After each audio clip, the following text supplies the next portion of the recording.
Hey everyone, my name is Ben Chaish. I'm a wedding and elopement photographer based in the Pacific Northwest, and this is my first impressions video of the Fujifilm X100V. Now I'm planning on making a full review video talking all about who I think this is for, comparing it to different cameras. I have a lot of thoughts about this camera.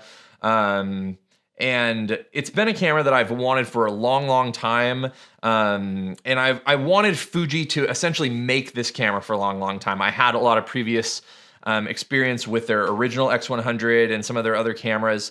But this is definitely the one that finally got me to jump and purchase one because of a lot of the improvements that they've made to this one specifically.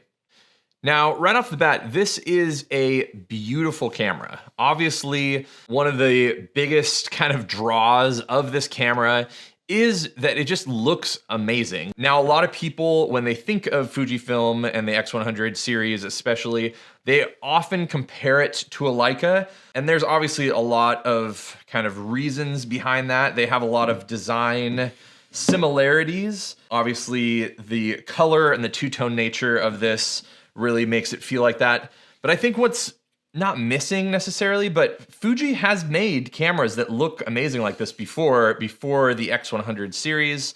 This is the Fuji Class W, which came out in the film era as well. So they have a legacy of making really cool looking cameras that aren't necessarily just a ripoff of a Leica or something like that. And I'll say too that one of the things that really impressed me is kind of their new coating or whatever it might be on this silver one in particular. It definitely is really similar in how the new Leica M10, I don't know if it's like a coating or whatever the body is made out of. I know that I have an X100F here, and the finish of the V is a little bit more matte than the F, which has a little bit more of a shine to it. And so if you're going for like which one looks or feels more premium, I think that the V definitely does that over the F. Not that the F is a bad looking camera by any means, but you know, if Leica is kind of the pinnacle of small form factor in a luxury kind of thing, the V definitely kind of matches that a little bit better. Now, I haven't actually photographed with an X100 camera since the original. I haven't owned one since then. I've had a lot of friends and family members buy them and use them and stuff like that. And I've definitely kept up with the series since, but there's a few things about the V that were really driving me towards buying this one in particular. The first of which is the lens. So Fujifilm redesigned their 23mm lens, especially as someone like me. I use it wide open quite a bit to get that kind of like shallower depth of field, and especially for the newborn thing. Once I found out that the X100V redesigned the lens to be sharper wide open, and especially at close range, you know, taking close-up photos of my toddler and close-up photos of my newborn was something that I do a lot, and so that lens is amazing, and they did an incredible job of doing that redesign and making it completely worth it. I'm not saying that the X100 through the X100F, any of those series had a bad lens by any means, but the improvement on the V is substantial enough that it feels like a new lens. It feels completely worth it, depending on kind of your needs. Now, one of the things that I haven't played with that much, you know, I've played around with a lot of the cameras. I've played around with the X Pro 3, the X Pro 2. I owned an X Pro 1 for a while. One of the things that's cool about these, obviously, is the difference and the idea that it has this electronic viewfinder and an optical viewfinder, right? So you have the electronic viewfinder, which is great. What I really do love about this is that I think maybe a rare person that really does enjoy the optical viewfinder.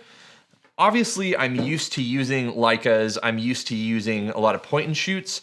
And so this is definitely what I feel like I consider a hybrid between maybe like a higher end Leica and then a point and shoot in how the optical viewfinder works. So you have, this rangefinder style of an OVF where you have the frame lines and then you have a focus point, which is similar to, like my little point and shoots here that has like slight frame lines. Then it shows you where you're, focusing in the middle and stuff. So I'm used to that. One of the things that I never really liked necessarily about using that on even like a point and shoot like that is you have to trust the camera that it's getting what you want in focus, right? So, it says like, it gives me this blue, or not blue, but green box saying that it's in focus, but it's like, is it in focus or is it in focus on something else? Like, do I know that what I am focusing on is correct? So the thing that is amazing about this, and I first saw in the X Pro 3 and it like kind of blew my mind, and I don't really see a lot of people talking about this as like a big positive, but in the optical viewfinder, you can shift over to have a tiny, EVF that when you're in single point mode will give you essentially like 100% zoom into the thing that you're focused on.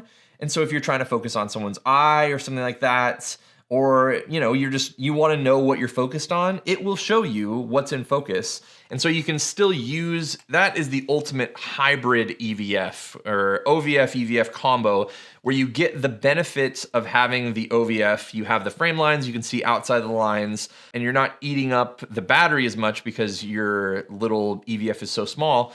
But then you also have like kind of your focus confirmation. You can also see a little bit of what the exposure would be. And then when you put it on the continuous focus mode, it's harder because it doesn't actually give you as good of an idea of what's focused on because it's so small, but it gives you the whole frame. So, you can see exactly what your photo would look like in terms of color and exposure and stuff. So that is like the biggest thing that, well, not the biggest thing, but one of the biggest things that drew me to this camera going, oh my gosh, like what a cool kind of combination of things to be able to have like the beauty of and simplicity of the OVF optical viewfinder while also having kind of the necessities that work really well with the electronic viewfinder. Another thing that like wasn't something that I was really interested in or like stoked on, or like it wasn't a reason I bought the camera by any means, but this little flip screen, it doesn't pop to the side, you can't use it like that, but being able to use it kind of like as a waist level thing or just to get down. This camera is primarily going to be a personal camera for me. It's going to be a camera that I can hand to literally anyone. I can hand it to my 4-year-old, I can hand it to my wife, I can hand it to anybody, and they can put it up to their eye, if I stick the electronic viewfinder on, and they can see exactly what's going on, or they can just use it like an iPhone or something like that. It's a super simple camera, but one of the things that's nice for me that has young kids running around is sometimes daddy's 35-year-old back doesn't always want to get all the way down to the ground to do everything. And so being able to pull this thing out, use the, viewfinder, get low and get that lower perspective that, a kid is getting from is really cool. And it helps to kind of do this and, be able to frame things. And I personally just still feel like I am like a kind of a nerdy purist about photography. And so I'm almost always use the actual viewfinder up here. I don't really like standing like this and doing that kind of thing, but to use this at a lower perspective and be able to just get it as a convenience is great. I do wish it had the ability to flip out and then do the third axis of going this way. I think their GFX series does that. Because if you want to get low and do a vertical shot, you can't actually make this flip this way, which is kind of a bummer, but I mean, honestly, it is so flush and small, and the way that they fit this into this body is amazing. So I have zero complaints with it, honestly. So in having this camera for about a week, I've taken a few hundred photos with it and used it on a daily basis. One of the great things about it in terms of, like I use my Leicas a lot, I use my other point and shoots a lot. It feels like, again, a good kind of mix between carrying around a Leica, a high-end Leica, and then carrying around a point and shoot. It's super lightweight. It's still small enough, even with this square hood, that I was out and it was pouring down rain, and I had the lens hood but didn't have a filter on yet, so I wasn't able to fully weather seal it yet. So I think it's probably because I still have it and it's new. I decided to like stick it in my jacket pocket. So it fits inside this jacket pocket. It's super small. I remember I used to stick my original X100 in a jacket pocket. And in 35 millimeters, if you're gonna have just a single camera walking around doing stuff with everything, I think 35 is the perfect focal length. I personally would rather have a 28, but I think that for most people, 35 is probably where it's at. One of the other things, sort of as a first impression, is I actually haven't taken this off of auto. So I'm essentially shooting it in aperture priority. I think actually I've taken every photo at f2. I don't think I've actually taken it off of f2 yet, but I've just used the exposure compensation dial almost the entire time, has just been at negative, like 2/3 of a stop basically. It's been on auto, it's been on auto ISO. I just set that kind of stuff. And then I've been shooting the Acros black and white filter for the JPEGs, which have been great, but I've still just been transferring them to my iPad Pro and kind of using it that way. We'll see if that's kind of what I continue to do moving forward. I also picked up this square hood. It looks amazing. I think this just combo is just a beautiful, beautiful camera.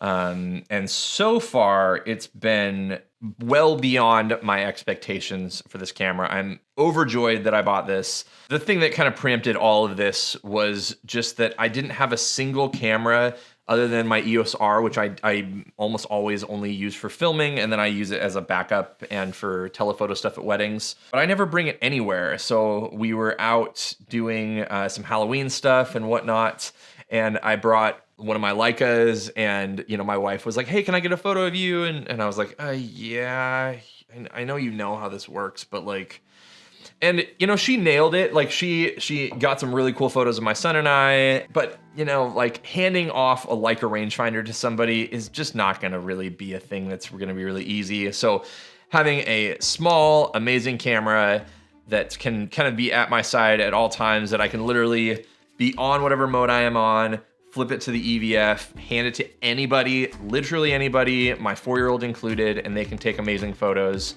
It has all of the things that I've been waiting for in this camera. And so kind of as a first impressions, 1 week review, it's definitely lived up to every expectation that I've had for it. So anyway, thanks for watching. If you have any questions about this camera, I'm gonna be doing a full review, so please drop them in the description down below. Again, I've had this for just a week. If you want any other, information about it or any questions you might have, I'll definitely continue to be photographing with this. So it'll definitely be something that's, more information will be coming out, and I'll definitely give a longer, more substantial review about it. But in the meantime, yeah, drop a comment below. Let me know what you think. Let me know what your thoughts are between these cameras, if you've used one. And if you have any tips for me, especially in the JPEG recipe department. It's been a while since I've used a Fujifilm camera. So anyway, thanks so much for watching. I'll put links to a few of these things, like this strap, this little button here, and like the square hoods and the other hoods that I have, because I have the other one for the X100F. So I'll put links to all this stuff below. And yeah, thanks so much for watching. I'll see you on the next one.